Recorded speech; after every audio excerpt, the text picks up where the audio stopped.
നേരത്തെ മാധ്യമങ്ങളോട് തുറന്നു പറഞ്ഞ ആർച്ച ഞങ്ങളോടൊപ്പം തത്സമയം ചേരുകയാണ്. ആർച്ച കുറേ കാര്യങ്ങളൊക്കെ പറഞ്ഞു. ആർച്ചയുടെ തുറന്ന് പറഞ്ഞതിന് അതിന് ഞാൻ അഭിനന്ദിക്കുകയാണ് ആർച്ചയെ. കാരണം പലരും ഇത് ഒളിച്ചു വെക്കുകയാണ് അല്ലേ, പലരും നിങ്ങളുടെ ഭാവി ഓർത്ത് തുറന്ന് പറയാറില്ല. പറഞ്ഞാൽ എന്താകും ഗതി എന്നതിൽ വലിയ ആശങ്കയും ഉണ്ട്. നോക്കൂ ആർച്ച ഞാൻ നേരത്തെ പറഞ്ഞതുപോലെ ഈ റാമല്ലേ അവിടെ കാര്യങ്ങളെല്ലാം നടത്തുന്നത് അല്ലേ.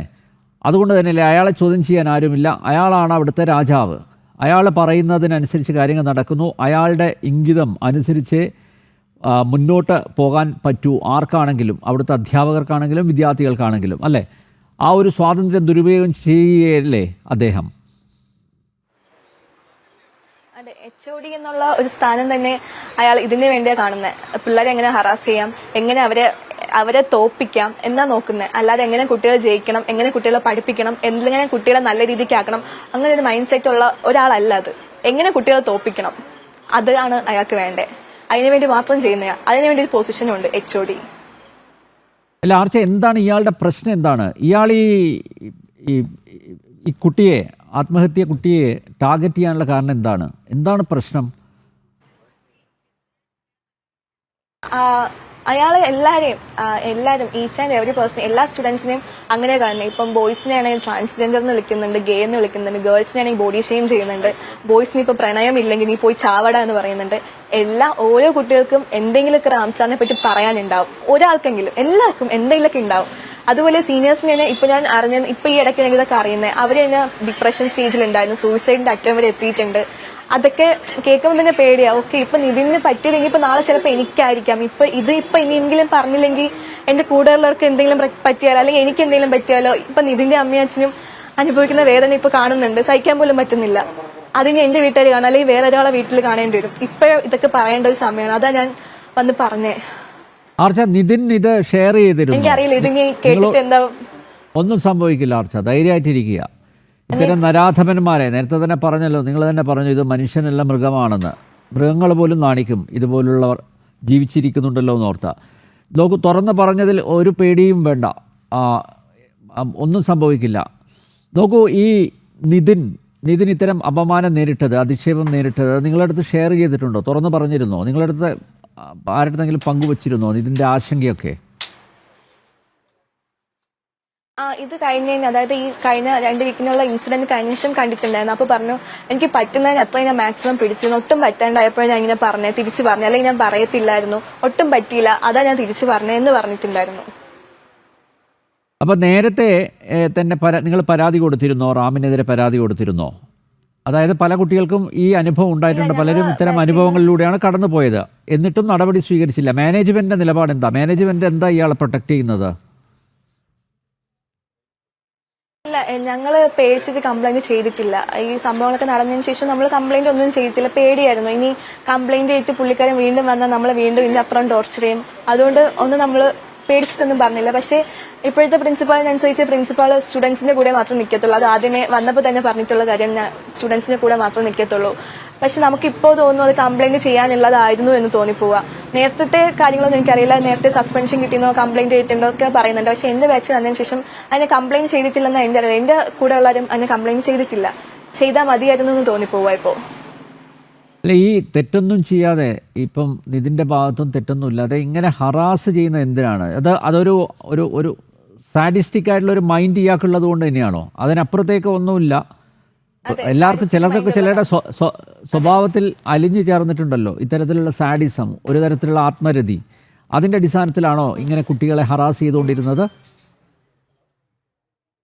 ആയിരിക്കാം. എല്ലാവർക്കും ക്ലാസ് കഴിയുമ്പോൾ ചിലപ്പോ ഓക്കെ ക്ലാസ് കഴിഞ്ഞു എന്നുള്ള സന്തോഷം. കാരണം ചില ടീച്ചേഴ്സ് പോകുമ്പോൾ നമുക്കുണ്ടോ ക്ലാസ് കഴിഞ്ഞല്ലോ വീട്ടിൽ പോകും, അല്ലെങ്കിൽ ഹോസ്റ്റലിൽ പോകും. പക്ഷെ ക്ലാസ് കഴിയുമ്പോൾ എല്ലാവരും ഡിപ്രഷൻ പോലെ ആവും. ക്ലാസ് കഴിഞ്ഞു, ഇനി ഇത്രയും കേട്ടില്ലേ എന്നുള്ളൊരു അവസ്ഥയെ നമ്മൾ ക്ലാസ് കഴിയുമ്പോൾ പോലും. ക്ലാസ്സിൽ കയറുമ്പോൾ കൈകാലം മറിക്കണം, അയ്യോ റാം സാർ വരുന്നുണ്ട്, റാം സാർ എന്താ ചെയ്യേണ്ടത്, ബുക്കില്ലെങ്കിൽ ഫൈൻ. ഇപ്പൊ നമുക്ക് പഠിക്കാനുള്ള 4 ടെക്സ്റ്റും അന്ന് കൊണ്ടുവരേണ്ടി വരും.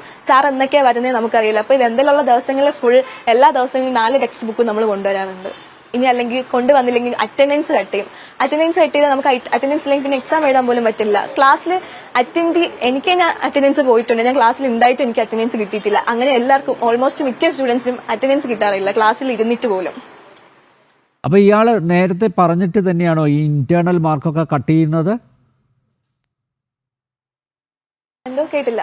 ഇന്റേണൽ മാർക്ക് അത് കുറക്കുന്നു, അത് കട്ട് ചെയ്യുന്നു, അതൊക്കെ നേരത്തെ തന്നെ അറിയിച്ചുകൊണ്ടാണോ ചെയ്യുന്നത്? ഇല്ല, കേട്ടില്ല. എന്താ പറഞ്ഞത്? ഇന്റേണൽ മാർക്ക് ഉണ്ടല്ലോ, ഇന്റേണൽ മാർക്കിലാണല്ലോ എപ്പോഴും പിടിക്കുന്നത്. Internal mark. വിദ്യാർത്ഥികളുടെ ദേഷ്യമുണ്ട് അത് തീർക്കുന്നത് അല്ലെങ്കിൽ പക വീട്ടുന്നത് ഇന്റേണൽ മാർക്ക് കുറച്ചുകൊണ്ടൊക്കെയാണല്ലോ. അത് ഇവരുടെ കയ്യിലാണല്ലോ ഉള്ളത്. അങ്ങനെയാണോ അദ്ദേഹം? ഇന്റേണൽ മാർക്ക് ടീച്ചേഴ്സ് തന്നെ നോക്കണേ. അങ്ങനെയാണോ അദ്ദേഹം ഇടപെടുന്നത്? ഇന്റേണൽ മാർക്ക് അറിയാം. അത് നിതിനോട് തന്നെ ഓപ്പൺ ആയിട്ട് ക്ലാസ്സിൽ പറഞ്ഞിട്ടുണ്ട്. നീ സർപ്രൈസ് ആയിട്ട് നിന്റെ വീട്ടിൽ അമ്മയോട് പറഞ്ഞു നിന്റെ 3 മാർക്ക് ഞാൻ കട്ട് ചെയ്തിട്ടുണ്ട് എന്നുള്ള സ്റ്റേറ്റ്മെന്റ് കറക്റ്റ് ആണ്. അവൻ പറഞ്ഞ കറക്റ്റാ. അങ്ങനെ സ്റ്റേറ്റ്മെന്റ് പറഞ്ഞിട്ടുണ്ട്. ഇപ്പം എന്നോട് പറഞ്ഞിട്ടുള്ള സീനിയേഴ്സ് ഒക്കെ പറയുന്നത് വെച്ചാൽ പ്രാക്ടിക്കൽ എക്സാമിന് ഇന്റേണലും കാണും എക്സ്റ്റേണലും കാണും. അപ്പം ഈ പുള്ളിക്കാരുണ്ടെങ്കിൽ തോപ്പിക്കാൻ നോക്കും എന്നാ പറയുന്നത്. അപ്പൊ അതൊക്കെ നമ്മുടെ മൈൻഡിലുണ്ട്. ഓക്കെ, ഇനി തോറ്റ് ഇവിടെ 5.5 വർഷത്തിന്റെ കോഴ്സിന് നീണ്ടു പോവും, അല്ലെങ്കിൽ ടെൻഷനാണ്. ഇപ്പൊ ബാക്കായാൽ തന്നെ ടെൻഷൻ ആവുന്നതാ.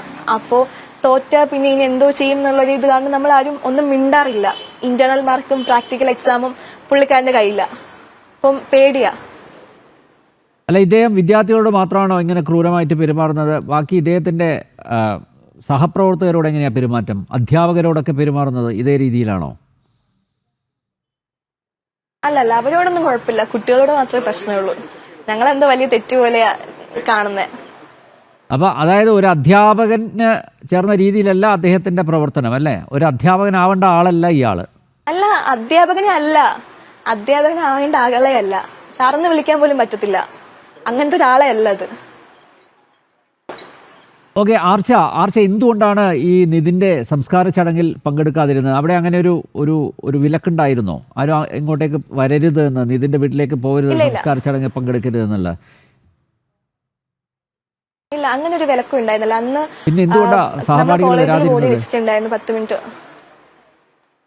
ഞാൻ ഇന്നലെ വീട്ടിലെത്തി. എനിക്ക് ഡിസ്റ്റൻസ് ഉള്ളതുകൊണ്ട് ഞാൻ ഇന്നലെ എത്തി. പിന്നെ നമ്മളെല്ലാരും ഈ ഷോക്കിന് ഇതുവരെ റിക്കവർ ആയിട്ടില്ല. ആരും റിക്കവർ ആയിട്ടില്ല. നമ്മള് ഇപ്പം എല്ലാ സ്റ്റുഡൻസിനും എന്താ സത്യമാണോ എന്ന് പോലും അറിയാത്ത അവസ്ഥയിൽ നിൽക്കുക.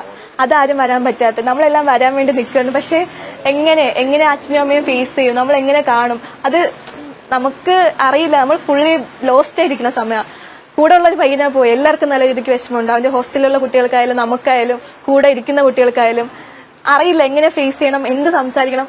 എന്തോ ഒരു പേടിയാ. അമ്മേനെ അച്ഛനെ കാണുമ്പോൾ നമ്മളെ കൂട്ടത്തിലുള്ള ഒരു കുട്ടിയല്ലേ, നമ്മളെ കൂടെ ഇരുന്ന് കഴിച്ച കുട്ടിയല്ലേ, നമ്മളോട് ഇരുന്നതല്ലേ. അപ്പൊ ആ കുട്ടി ഇനി ഇല്ല എന്നുള്ള ആ സിറ്റുവേഷൻ നമ്മൾ ഇതുവരെ അക്സെപ്റ്റ് ചെയ്ത് കഴിഞ്ഞിട്ടില്ല. അത് കഴിയാണ്ട് നമ്മൾ എങ്ങനെ ഫേസ് ചെയ്യാന്നുള്ളൊരു ബുദ്ധിമുട്ടുള്ളതുകൊണ്ടാ വരാത്തെ. അല്ലാതെ വേറെ ഒരു പ്രശ്നം കൊണ്ടല്ല. മാനേജ്മെന്റ് സൈഡിൽ നിന്ന് അങ്ങനെ ഒന്നും പറഞ്ഞിട്ടുമില്ല.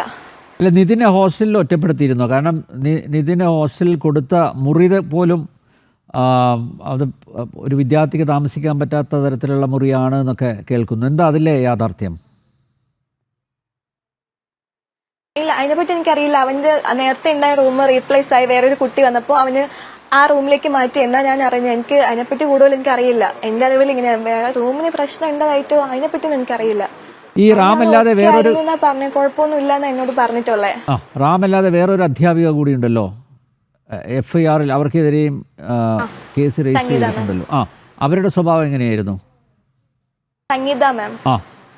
സംഗീത മാം ഇങ്ങനത്തെ ഒരാളെ അല്ല. സംഗീത മാം ക്ലാസ്സിൽ വന്നാലും പഠിപ്പിച്ച് ഞങ്ങളെ കൂടെ നിന്ന് എങ്ങനെ എല്ലാ കാര്യങ്ങളും പറഞ്ഞു തരുന്ന ഒരു മാമാണ്. ടീച്ചർ തന്നെയാണ്. ടീച്ചർ തന്നെ വിളിക്കാൻ പറ്റുന്ന ഒരാളാണ്.